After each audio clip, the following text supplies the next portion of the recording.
Yeah, they got no experience except for that guy that's coached for 35 years. It's the quarterback. See, I think you still think Oh, Tom's did he out not? there. Wait a second. Did Bill Belichick not win with an unproven quarterback? I believe his name was Tom Brady back in the day, and he won a Super Bowl that year. Yeah, Mac what, Jones is Remember, he came in for so you Bledsoe. okay? So you're saying right now, Mac Jones has the potential Is as good as Tom Brady was when Tom Brady came in and they won a Super Bowl versus St. Louis. Yes. Did you?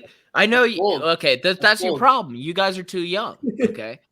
You didn't see Tom Brady was not the Tom Brady that he is now, throwing 4 touchdowns versus the Atlanta Falcons. Okay. Tom Brady was a guy who's going to come in, he's going to throw 15 to 19 times, and they're going to play defense, and they're going to play very sound football. They're going to run the ball, and they won a Super Bowl doing that. And I think Bill Belichick can do it again.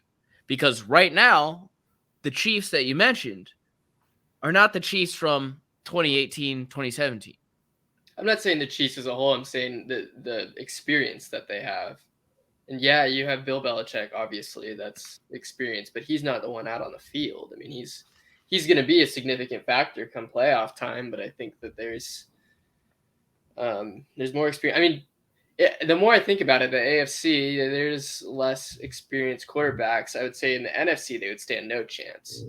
But then they'd be in the Super Bowl, and then any given Sunday, anything could happen. That's true. That is true. But I mean, we'll see. I don't think they'll make. I mean, I think they're a great team, and I think that they're going to be great for the next couple years. I mean, we'll see if Mac Jones is the real deal. I mean, he doesn't even have that many good offensive weapons besides his running backs, and I guess, huh? Right. Nelson Aguilar. Yeah.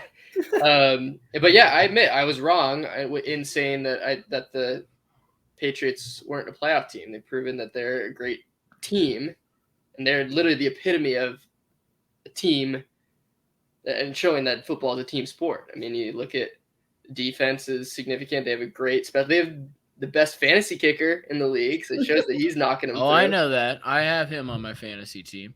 What I would say to you though is name the weapons that Tom Brady had when he won a Super Bowl the first time. It's true. You make a good point. All I'm saying is you gave him a 5% chance. I'm putting it more around 50-50. They're a good team, dude. They're a good football team coached by arguably the best coach of all time. And I would like to say this. This is the main pickup from the Patriots Bills game. I'm glad that Bill Belichick is doing what he's doing now, and I'm glad that Tom Brady is doing what he's doing now, because if they would have stayed together, okay, the whole thing would have been the debate of, oh, was it Belichick? Was it Brady? I'm glad they had their breakup, because now we know Brady was great. Belichick is great. They're both great. I think the breakup was the best thing to happen to both of them.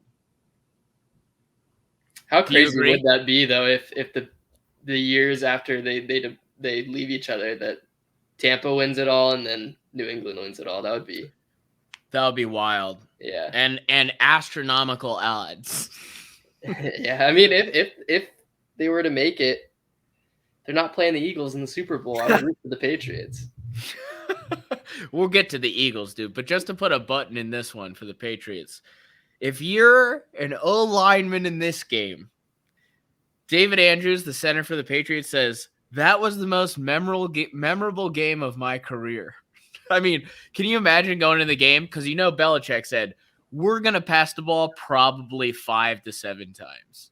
And as an O-lineman, you got to be like, oh, fuck yes. I mean, if you're N'Keal Harry, you're probably like, oh, shit. I heard he had a fuck up, but I didn't watch the game. So, and Charlie didn't either. So, Monty, did N'Keal Harry have some sort of fuck up in the game that cost him 7 points? I don't remember, but I know they kept on. Oh, yeah, he did. There was a punt, and then it bounced, and off the bounce, it hit his head, and he just looked really dumb, and then he just didn't go to pick it up, and then the Bills players just jumped on, and that's how they got their first touchdown. Oh, damn.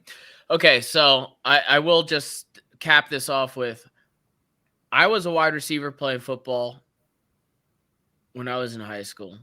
So I like passing the ball a lot, but watching it as a fan, I love tough, hard-nosed football. That's why I love the Ravens. When you can just run the ball and you can do nothing about it, that's the kind of football that really turns me on. And I don't want to say that, lightly. I don't want to, because I'm not attracted to the NFL football players, and I would never be, as Young Thug would say. I always knew I wasn't gonna be gay. Anyways, so if you haven't heard Young Thug's album Punk, by the way, check it out.